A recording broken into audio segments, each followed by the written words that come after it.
সমান মূল্য নাই আল্লাহর কাছে সমস্ত দুনিয়ার। কিন্তু আমরা দেখি বিপদ আপদে যখন পতিত হই, আল্লাহ বলছেন কি, ওয়াস্তাঈনু বিস-সাবরি ওয়াস-সালাহ ইন্নাল্লাহা মা'আস-সাবিরিন। আল্লাহ আদম সন্তানকে লক্ষ্য করে বলছেন যে তোমরা সালাতের মাধ্যমে আমি আল্লাহ সুবহানাহু ওয়া তাআলার সাহায্য প্রার্থনা করো। কিন্তু দৈনন্দিন জীবনে এই যে এখন অনেক মানুষ পেঁয়াজ লাগাইছে, অনেক আবাদ করছে, এখন যদি আল্লাহ রাব্বুল আলামিন একটা আযাব দিয়ে পেঁয়াজগুলো একদম যদি মাটির সাথে নিমিশে যদি দিয়ে দেয়, তো আপনি ফট করে বলবেন যে আল্লাহ শুধু আমাকে দেখে। এই মানুষগুলোকে কি বলে জানেন? এরা হচ্ছে নাফরমান। এই মানুষগুলোকে কি বলে? নাফরমান। যদি আপনার সামনে কেউ যদি এভাবে বলে, তো আপনি বলবেন এই নাফরমান। ভালো গাড়ির টায়ার কিনছে, নিয়ে যাচ্ছে, তো ভালো গাড়ির টায়ার 1 কিলোমিটার গিয়ে বাস্ট হয়েছে। এখন এই গাড়ি চালকটা বলছে, এই প্রাইভেট কার চালকটা বলছে, আল্লাহ শুধু আমাকে দেখে রে, 1 গুচ্ছের টাকা দিয়ে কিনলাম, বাস্ট হয়ে গেল, আল্লাহ শুধু আমাকে দেখে। এ হচ্ছে নাফরমান। হতে পারতো যে এই লোকটা সামনে 1 কিলোমিটার পরে যাওয়ার পর অ্যাক্সিডেন্ট হয়ে মারা যাইতে পারতো। এই কারণে আল্লাহ সুবহানাহু ওয়া তাআলা তার গাড়ির চাকাটা নতুন চাকা পাঞ্চার করে দিলেন, যেন আমার আদম সন্তানটা অ্যাক্সিডেন্টের সম্মুখীন না হয়। সুবহানাল্লাহ। কিন্তু মানুষ আল্লাহ সুবহানাহু ওয়া তাআলার এই দয়া, এই অনুগ্রহ, এগুলো কি অন্তর থেকে ফিল করে না। কেন ফিল করে না? কোরআন এবং সহিহ হাদিসের জ্ঞান না থাকার কারণে।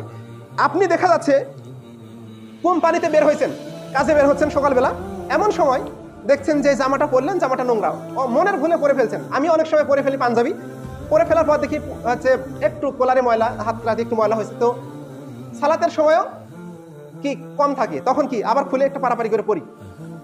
এবং শুকরিয়া আদায় করতে হবে এই সময় যে আলহামদুলিল্লাহ, এটার মাধ্যমে আল্লাহ আমার কোনো মঙ্গল রাখছে। তো মানুষের উচিত, যখন আপনি কোম্পানিতে বের হলেন, আপনার কোলারটা ময়লা, বললেন ভুলে পরে ফেলছি রে, তখন রাগে খিটমিটে করে বলছেন, এরকম করে দাঁতটা পিষে আবার একটা পাঞ্জাবি দিয়ে গায়ে ঢুকানোর সময় বোতামটা ছিঁড়ে গেল। এখন রাগ করে সব টান মেরে ছিঁড়ে দিয়ে বলছেন, শালা যাবই না কোম্পানিতে। কি করবো না? যাবই না। এরকম কিন্তু অনেক ঘটনা ঘটে। তো আমি আপনাকে লক্ষ্য করে বলি, দেখেন, এই যে আপনার এই জামাটা, যে ময়লা জামা পরলেন, এটার মধ্যেও আপনার ফজিলত আছে। আপনি যে জামাটা খুলছেন, আল্লাহ চাচ্ছে আপনি একটু দেরি করেন। কেন? যদি ঠিক সময় যান, আপনি অ্যাক্সিডেন্টে আপনার কোনো ক্ষতি হবে। এটা আল্লাহর তরফ থেকে আপনার প্রতি বিশেষ দয়া। এইভাবে আপনি উপলব্ধি করবেন। সময় সংক্ষেপ করে ফেলছেন, এমন সময় আল্লাহর শুকরিয়া আদায় করে বলবেন আলহামদুলিল্লাহ, অবশ্যই এটার মধ্যে আমার কোনো কল্যাণ আছে, কোনো মঙ্গল আছে। আর প্রত্যেক কাজে যারা ইমানদার মুসলিম, যারা মুমিনদার মুসলিম, যারা মুমিন, তারা সব সময় প্রত্যেক কাজে আল্লাহর শুকরিয়া আদায় করে। সম্মানিত উপস্থিতি, তো যে কোনো ক্ষতি হোক, যে কোনো আযাব গজব আমাদের উপর পতিত হোক না কেন, সর্বপ্রথম আগে শুকরিয়া আদায় করবেন আলহামদুলিল্লাহ। কয়েক জমা আগে বলেছিলাম যে যখন কোনো পিতার যদি পুত্র মারা যায়, সে যদি আল্লাহর সন্তুষ্টি অর্জনের জন্য যদি বলে যে আল্লাহর এই রায়কে মেনে নিলাম, আল্লাহর এই রায়কে মেনে নিলাম, আল্লাহর প্রতি সন্তুষ্ট হলাম, আলহামদুলিল্লাহ, আল্লাহ যা করে ভালো জন্যই করে। তো আল্লাহ বলছেন এই পিতার জন্য আল্লাহ রাব্বুল আলামিন জান্নাতে এমন একটি ঘর নির্মাণ করেন, এবং ওই ঘরের নাম দেয় বাইতুল হামদ, অর্থাৎ প্রশংসার ঘর। সুবহানাল্লাহ। তো সন্তান মারা যাওয়ার চাইতেও অনেক বেশি কম ক্ষতি হচ্ছে 2 বিঘা মাটির পেঁয়াজ নষ্ট হওয়া, 1 বিঘা মাটির ভুট্টা নষ্ট হওয়া, 2 বিঘা মাটির ধান চাল নষ্ট হওয়া, এগুলো কিন্তু অনেক কম ক্ষতি।